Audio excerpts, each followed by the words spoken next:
ஸ்ரீராமச்சந்திர பரபிரம்மணே நமஹ. நம்ம ராமாயண காப்பியத்தினுடைய தத்துவங்களுடைய தொகுப்பை பார்த்துட்டே வரும். அதில் கௌசல்யா சீத்தை கிட்ட சொல்கிறதா வரக்கூடிய வார்த்தையை நம்ம போன ஆடியோவில் பார்த்தோம். இப்போ சீத்தை கௌசல்யா தேவி கிட்ட சொல்கிறாங்க, கம்பிகள் இல்லாத வீணையும் சக்கரம் இல்லாத தேரும் எந்த பயனும் இல்லாதது. அதுபோல் 100 மகன்கள் இருந்தால் கூட கணவன் இல்லாத மனைவி எந்த சுகத்தையும் காண மாட்டா. அளவோடு தான் உதவி செய்கிறான் தந்தை, அளவோடு தான் உதவி செய்கிறான் சகோதரன், அளவோடு தான் உதவுறான் மகன். ஆனால் கணவனோ எல்லையற்ற உதவிகளை செய்கிறான்னுட்டு சீத்தை கௌசல்யா தேவிங்கிட்ட சொல்கிறாங்க.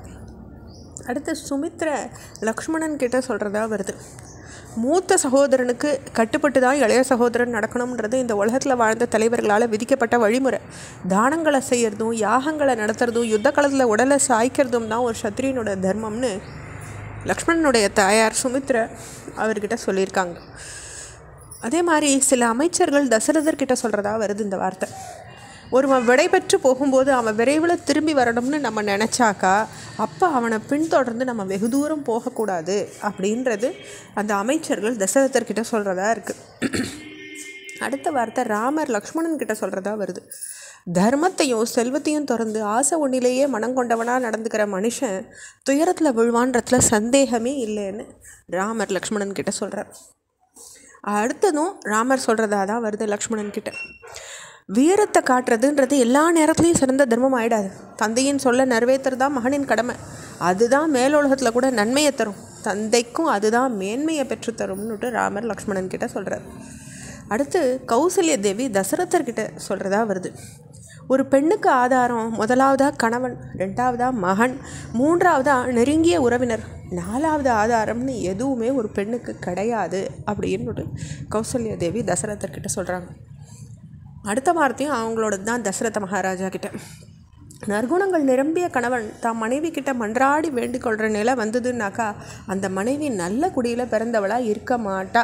அதாவது நல்ல குடியினுடைய பெண்ணு அந்த கணவனை அப்படி கெஞ்சும்படி வைக்க மாட்டா அப்படின்றது தான் கௌசல்யா தேவி இங்கே தசரத மகாராஜா கிட்ட சொல்கிற வார்த்தையாக இருக்குது. அடுத்ததும் அவங்க சொல்கிறது தான் தசரதர்கிட்ட. துக்கம் பொறுமையை அழிக்கிறது, துக்கம் கல்வி அறிவை அழிச்சுடுறது, துக்கம் எல்லாத்தையும் அழிச்சிடும். துக்கத்துக்கு நிகரான விரோதி வேறு எதுவுமே கிடையாது. எதிரியின் கோரமான தாக்குதலை தாங்கி ஒரு மனுஷன் நிற்க முடியும். ஆனால் திடீர்னு நேரிடுற ஒரு சிறிய துக்கம் கொடுக்குற அடியை அவனால் தாங்கவே முடியாது அப்படின்னுட்டு கௌசல்யா தேவி தசரதர்கிட்ட சொல்கிறாங்க.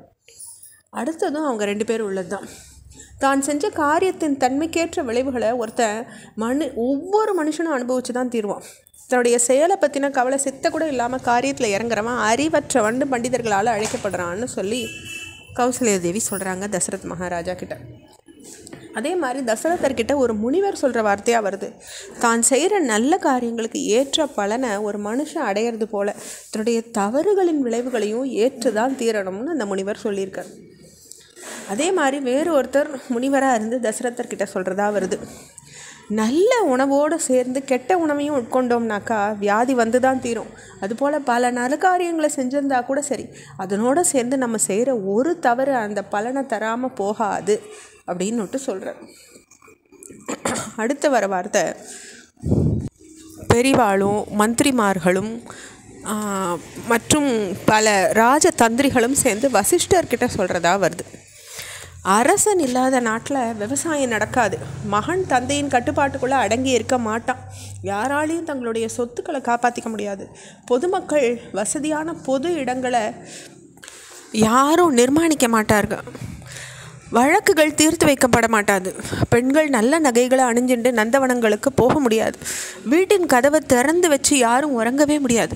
வணிகர்கள் தங்கள் வர்த்தகத்தை பொருள் கொடுத்து பிரயாணம் செய்ய மாட்டாங்க. சேனைகள் விரோதிகளை எதிர்த்து நிற்காது. ஆயுத பயிற்சி நடக்காது. சாஸ்திர ஆராய்ச்சியும் நடக்காது. இதெல்லாம் ராஜா இல்லைன்னா நடக்கக்கூடியது அப்படின்னுட்டு சொல்லக்கூடிய வார்த்தைகள் வசிஷ்டர் சொல்கிறார். மேலே அவர் சொல்கிறார், எந்த ஒரு மனுஷனும் எந்த பொருளையும் தன்னுடையதுன்னு நினைக்க முடியாமல் போயிடும். மனுஷாள்கள் மீன்களை போல் ஒருத்தர் அழிச்சுப்பாங்க. நாஸ்திகர்கள் தங்கள் கருத்தை பிரச்சாரம் பண்ணுவாங்க. இப்படியெல்லாம் ஒரு ராஜா இல்லைன்னா என்ன நடக்கும்ன்றத வசிஷ்டர்கிட்ட பெரிவாளும் ராஜதந்திரிகளும் மந்திரிகளும் சொல்கிறதா வருது.